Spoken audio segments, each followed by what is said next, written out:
আসসালামু আলাইকুম। শুভ দুপুর সবাইকে। আশা করছি ভালো আছেন। আমি আলহামদুলিল্লাহ ভালো আছি। তো ছুটির একটা দিন, শনিবার। তো সামনে হচ্ছে মেয়ের এক্সাম শুরু হয়ে যাবে, ফাইনাল এক্সাম। তো একটু গুছিয়ে গাছিয়ে রাখছিলাম দু একদিন মিলে। তো আজকে একটু মুরগির বাজার করা হয়েছে, এগুলো গুছিয়ে রাখবো এবং একটু রান্নাও করব।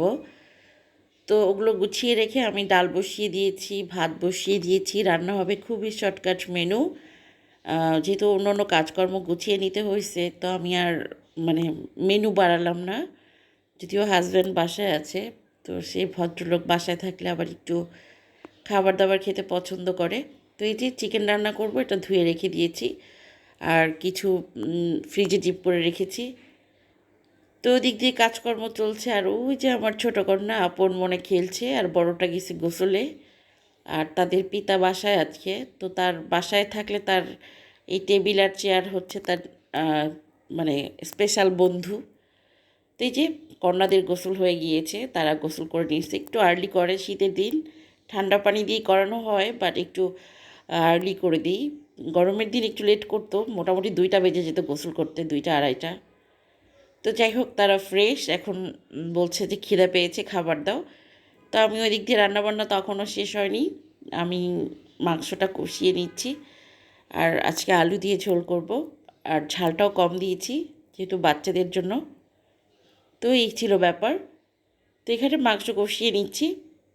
তারপর হচ্ছে আলু দিয়ে দিব। তারপর একটা লম্বা ঝোল দিয়ে ঝোলটা নিয়ে নামিয়ে নিব। এই হচ্ছে আমার রান্না। তরকারিটা দেখেই মনে হচ্ছে একদম ঝাল কম দিয়েছি। ঝালটাল মনে হচ্ছে না যে হয়েছে, আসলে আজকের ঝালটা কম হয়ে গিয়েছিল। এই দিক দিয়ে ভাত হয়ে গিয়েছে। তো তরকারিটা হলে মোটামুটি বাচ্চাদেরকে খাবার দিয়ে দিব, ওদের খুব ক্ষুধা লাগছে। আর আমি যখন একটু মুরগির মাংস টাংস রান্না করি, ওদের ক্ষুধাটা মনে হয় আরও 3 গুণ বেড়ে যায়।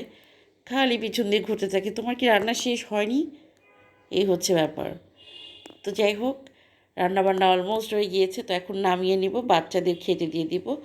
তো বাচ্চার বাপ একটু বিজি, বললো যে ওদেরকে খেতে দাও, আমি একটু পরে খাবো। আর সে এমনিতেও বেলা করে খেয়েছে। তো এই যে ডাল রান্নাও হয়ে গিয়েছিল। তো এখন আমি যেটা করব, বাচ্চাদের খেতে দিয়ে আমি নিজে গোসলে যাব। তো ওদেরকে খেতে দিয়ে দিলাম। আর সবচেয়ে মজার বিষয় হচ্ছে তারা এখন একা একাই খেতে পারে। তো খাওয়া দাওয়া করবে। আর আমি আমার নিজের কাজকর্ম সেরে গোসল টোসল করে এসে তাদের পিতাকে নিয়ে খাবো। তো এই ছিল আমাদের দুপুরের খাবার দাবার। এটা হচ্ছে সন্ধ্যার পর বাপ বেটি বের হচ্ছে। তো আমার মেয়ের আগামীকাল হচ্ছে ক্লাস পার্টি, লাস্ট ক্লাস হচ্ছে। তো সেখানে একটু পার্টি টার্টি হবে, ফ্রেন্ডদের সাথে মিট করবে, সবাই একসাথে আনন্দ করবে। তো ওর না বেশ ভালো, মানে ফোরক টাইপের সব ড্রেস, ওরকম ভালো কোনো ড্রেস নাই। তো আমি তার বাবাকে বললাম যে একটা এনে দাও। আর এই যে তারা বাপ বেটি গেছে বলে তার খুব মন খারাপ হয়েছে। সে কি বলবো, 90 দশকের নায়িকাদের মতো কোলবালিশ কোলে করে কান্না করছে। তো তাকে কেন নিয়ে যাওয়া হলো না, সে দুঃখে একদম শেষ হয়ে যাচ্ছে। ঠিক আছে, তো তাকে ম্যানেজ করার ক্ষমতা আমার নাই। সে এভাবেই বসে বসে কাঁদবে কিছুক্ষণ, তারপর একা একাই ঠিক হয়ে যাবে। তাকে ম্যানেজ করতে গেলে কখনোই ম্যানেজ হয় না। তো এই যে বাপ বেটি মার্কেট করছিল, আর আমার জন্য একটু ভিডিও করে নিয়ে আসছিল। মেয়ে ঘুরে ঘুরে দেখছিল কোনটা নিবে। তো আলটিমেটলি ভিডিও কলে আমি দেখেছি বা আমাকে ছবি দিয়েছে, আমি পছন্দ করেছি। কারণ ওদের উপর আমার ভরসা নেই কী আনবে না আনবে। তো আমার বাচ্চাদের মানে ওদের গায়ের সঙ্গে যাতে কালারটা ম্যাচ হয়, একটু ব্রাইট লাগে, সেটা ভেবেই আসলে আনতে হবে। তো এই যে এটাই পিক করেছিলাম আমি, আসলে ভিডিও কলে দেখি এটাই পিক করেছিলাম। তবে এখানে একটা ব্যাপার, একটা নিলে হবে না, আমার তো 2টা কন্যা। তো কাউকে কিছু দিলে আমি দুজনকেই দিই, এটা আমার জন্য একটা এক্সট্রা খরচ। বাট আমি কখনোই তাদের মন নষ্ট করি না। তো ছোটো মেয়ে যে কত খুশি হয়েছে, এই খুশিটা কি আর টাকা দিয়ে পাওয়া যায় বলেন?